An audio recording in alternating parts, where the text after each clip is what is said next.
This rich man marries an ugly black beggar woman for a bet, but the wedding night reveals a shocking secret. The rain drapes Seattle in its familiar, relentless embrace, smearing the city lights into a blurred masterpiece of gold and gray. From his penthouse, perched high above the city, Julian Stanton gazed out at the sprawling vista. Yet the glittering skyline, the crown jewel of his empire, did nothing to quell the gnawing hollowness in his chest. The world outside felt distant and abstract, as if it belonged to someone else entirely. Inside, the silence pressed in, heavy and unyielding. The only sound was the slow, deliberate tick of a grandfather clock, an heirloom of a family whose legacy he bore like a weight rather than a privilege. Generations of wealth and power had shaped him and sculpted him, but they had also caged him. He lifted his glass, the amber whiskey catching the faint glow of the city beyond.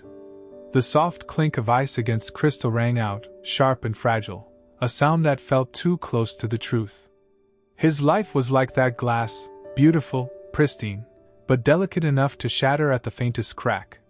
Julian had built his world meticulously, a fortress of gleaming facades and carefully crafted illusions.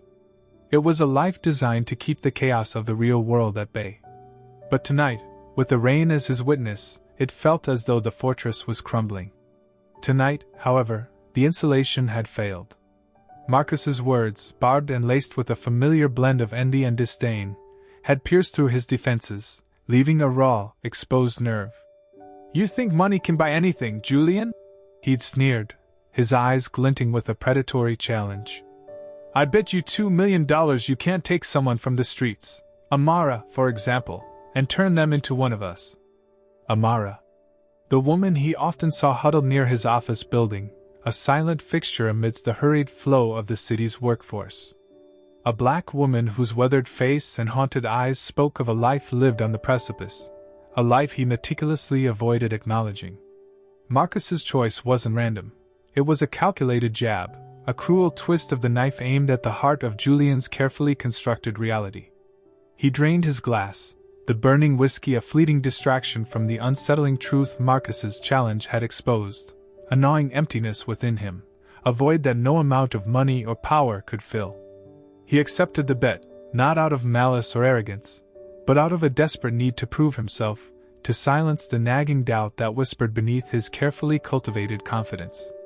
He saw Amara not as a person but as a project, a challenge to be conquered, a means to an end. He would mold her, polish her, and transform her into a living testament to his power. He would win the bet, and in doing so, perhaps, finally find something real, something tangible amidst the gilded emptiness of his existence.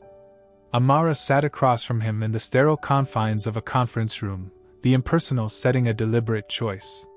Julian needed to maintain a distance, to avoid the uncomfortable intimacy of his opulent office, to see her as a subject, not a person. Her hands, calloused and worn, clutched a worn, faded purse. Her eyes, though guarded, held a flicker of intelligence, a spark of defiance that belied her circumstances. She wasn't ugly, as Marcus had so crudely put it. Her face held a quiet dignity, a strength that resonated despite the visible marks of hardship. He caught a whiff of wood smoke and something floral, perhaps a lingering trace of life before the streets. He laid out his proposition, his voice carefully neutral, the words cloaked in the language of opportunity and transformation. He offered her a substantial sum, a chance to escape the streets, in exchange for participating in his experiment. He avoided the word wife, the legal technicality an uncomfortable reminder of the charade at the heart of this transaction. He detailed the plan, the stylists, the trainers, the tutors, presenting it as a chance for reinvention, a path to a better life. He didn't mention the bet, the underlying motivation that fueled this elaborate charade. Amara listened, her expression unreadable. When he finished, she asked, her voice low and steady, "Why me, Mr. Stanton?" The question caught him off guard. He'd expected gratitude, perhaps a hint of desperation. Not this quiet scrutiny, this piercing gaze that seemed to see through his carefully constructed facade. He stammered something about her fitting the parameters, the word feeling cold and inadequate. "And my daughter?" she asked, her voice barely above a whisper. He hadn't considered that. Children weren't part of his carefully calculated equation. Amara reached into her purse and pulled out a tarnished silver locket, its surface worn smooth with years of handling. She opened it, revealing a faded photograph of a young girl with bright, curious eyes. "She's at the shelter," Amara said, her voice thick with emotion. This is all I have left of her." Julian stared at the photograph, a knot forming in his stomach. He saw a glimpse of the life he had so casually dismissed, the love and desperation that fueled Amara's existence. He saw, for the first time, not a pawn in his game but a mother fighting for her child, a woman whose strength and resilience humbled him. Amara agreed, but with conditions. She would participate in his transformation, but she would retain her autonomy, her voice. She would learn, she would grow, but she would not be molded into his image. He agreed, surprised by her quiet strength, her unwavering sense of self. The transformation began with a carefully orchestrated ballet of stylists, trainers, and tutors. Amara approached each session with a quiet intensity, absorbing everything like a sponge. She embraced the knowledge offered, not as a means to conform but as a tool to empower herself. Julian found himself drawn to her quiet intelligence, her sharp wit, and her insightful observations. He listened to her stories about her life before homelessness, her dreams of becoming a teacher, and her fierce love for her daughter. He learned about the series of unfortunate events, the systemic failures that had led her to the streets. He began to see the world through her eyes, the cracks in the polished surface of his reality widening with each passing day. He witnessed her growth, not as a superficial makeover, but as an unfolding, a blossoming of the spirit. The weariness in her eyes gradually gave way to a spark of confidence, a quiet strength that radiated from within. One evening, during a private dinner with a renowned economist, Julian watched as Amara challenged the economist's theories on poverty. Her arguments grounded in her lived experience, her insights more profound than any textbook analysis. The economist, initially condescending, listened with growing respect, acknowledging the validity of her perspective. Julian felt a surge of pride, a strange mix of admiration and something akin to respect. Driving her back to her temporary apartment, he asked, "Where did you learn all that, Amara?" She smiled a genuine smile that reached her eyes. "Libraries," she replied. "And life." He felt a pang of shame. He'd spent a fortune on her external transformation, yet her true brilliance, her resilience, had been forged in the crucible of hardship, in the quiet sanctuary of public libraries, worlds he'd never known. Meanwhile, Marcus observed from a distance, his cynicism deepening. He saw the change in Amara, but he attributed it to Julian's money, to the superficial magic of expensive clothes and expert coaching.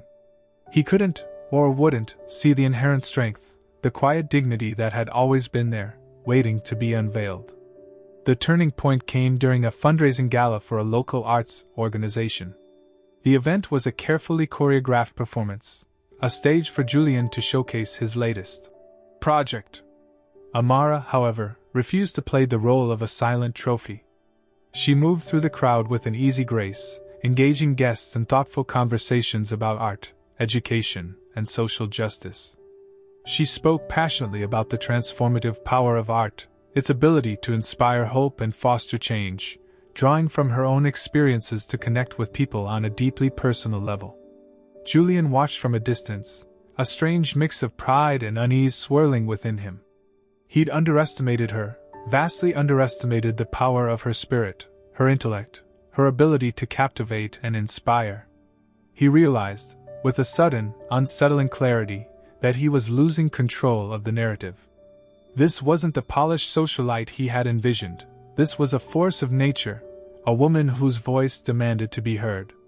During a conversation with a group of influential philanthropists, Amara challenged their assumptions about charitable giving, advocating for a more holistic approach that focused on empowerment, not just handouts.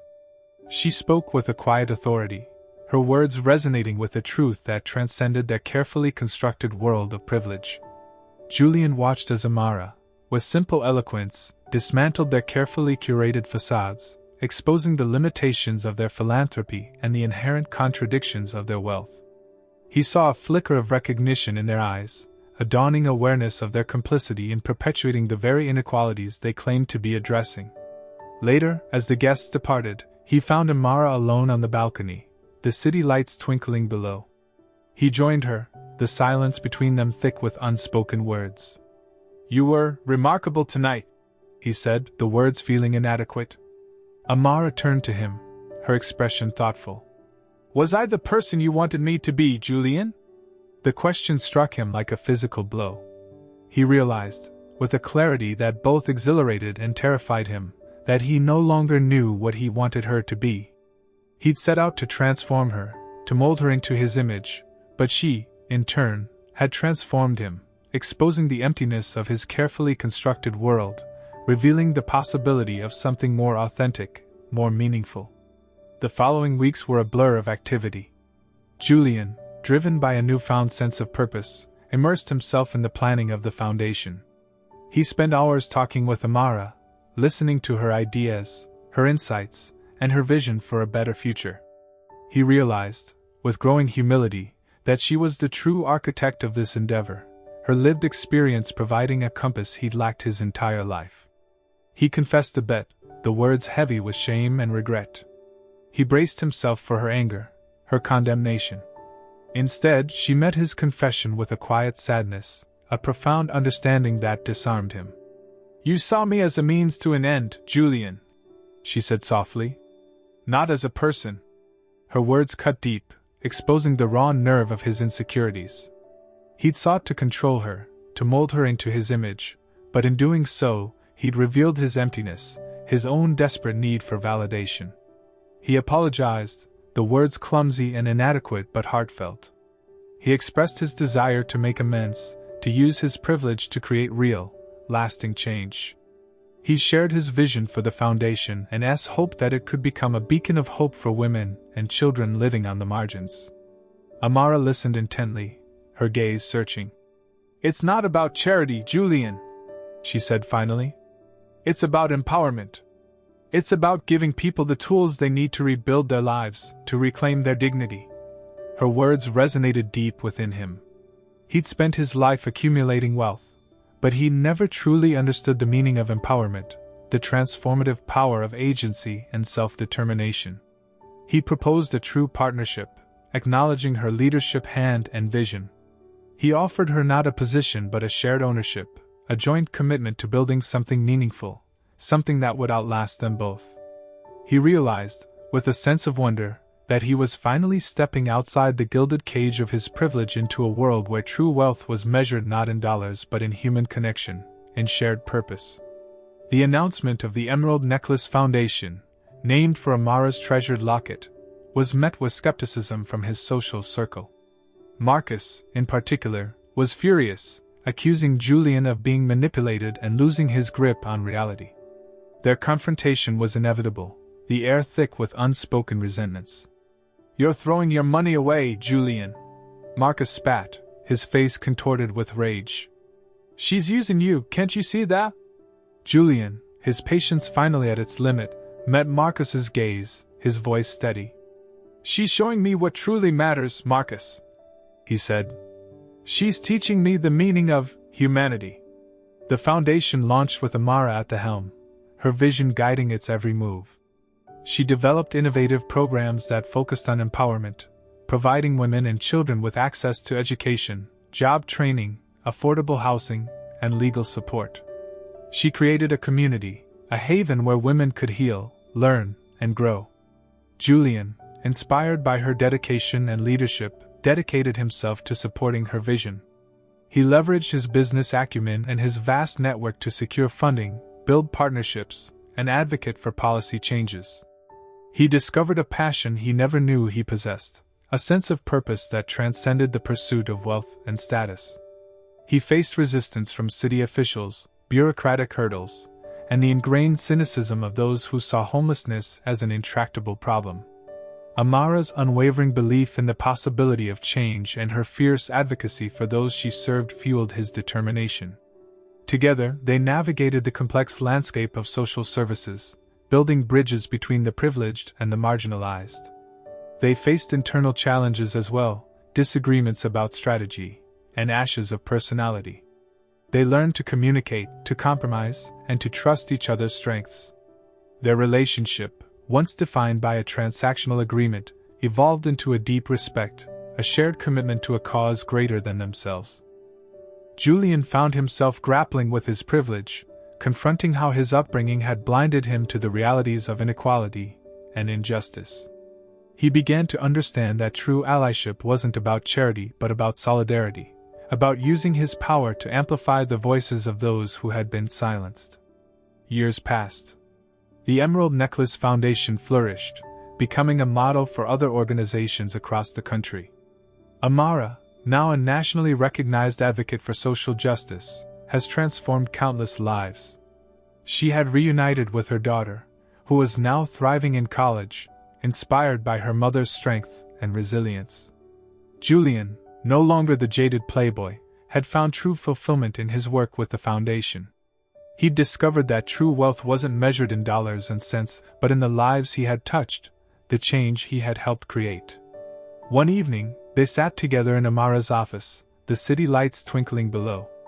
Julian picked up the tarnished silver locket that sat on her desk, the faded photograph of her daughter a testament to the transformative power of hope and perseverance. "It all started with a bet," he said softly, a hint of wonder in his voice. Amara smiled, her eyes filled with a quiet gratitude. "It started with a necklace," she replied, her voice filled with emotion. "And a daughter's love." He looked at her, the woman who had challenged his assumptions, shattered his illusions, and shown him the true meaning of wealth. He realized, with a profound sense of gratitude, that he had won far more than a bet. He had gained a partner, a friend, and a purpose that transcended the limitations of his privileged past. He had finally found his way home. As the lights dim on Julian and Amara's story, we're left with a powerful resonance that extends beyond the screen. Their journey wasn't just about a bet or a transformation. It was a testament to the enduring human capacity for change, empathy, and connection. Julian's journey reminds us that true wealth isn't measured in possessions but in the richness of our relationships and the positive impact we have on the world. Amara's unwavering strength and resilience underscore the power of the human spirit to overcome adversity and inspire change, even in the face of seemingly insurmountable odds. The emerald necklace, more than just a piece of jewelry, becomes a symbol of hope, resilience, and the enduring bonds of love and family. It represents the potential for transformation that lies within each of us, waiting to be unlocked. It reminds us that true beauty isn't about outward appearances but about the inner strength, kindness, and compassion that shine from within.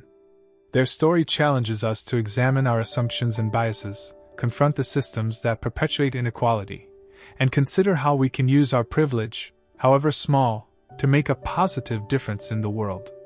It encourages us to look beyond the superficial and recognize the inherent worth and dignity of every individual, regardless of their circumstances. The story of Julian and Amara is a reminder that change is possible, that even the most unlikely encounters can lead to profound transformation, and that hope, like the emerald necklace, can be a source of strength and inspiration, guiding us toward a brighter future. What will your emerald necklace be? What change will you inspire?